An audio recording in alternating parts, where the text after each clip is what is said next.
భారత రైల్వే గర్వకారణంగా భావించే వందే భారత్ ఎక్స్ప్రెస్ లో ప్రయాణం అంటే అది కేవలం వేగం మాత్రమే కాదు, అత్యున్నత సౌకర్యాలకు మారుపేరని అంతా భావిస్తారు. కానీ తాజాగా వెలుగులోకి వచ్చిన ఒక ఘటన రైల్వే ప్రతిష్టను మసకబారుస్తోంది. అహ్మదాబాద్ నుంచి ముంబై వెళుతున్న వందే భారత్ రైల్లో ప్రయాణికులకు వడ్డించిన భోజనంలో పురుగు ప్రత్యక్షమైంది.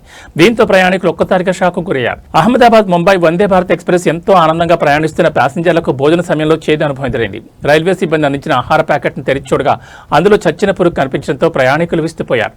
దురదృష్టవశాత్తు ఒకే కోచ్లోని కనీసం 2 ప్రయాణికుల పేట్లలో ఇలాంటి పురుగులు కనిపించడంతో రైల్లో కలకలం రేగింది. ఈ విషయం తెలియగానే కోచ్లోని మిగతా ప్రయాణికులందరూ భయాందోళనతో తమ భోజనాన్ని మధ్యలోనే నిలిపేశారు.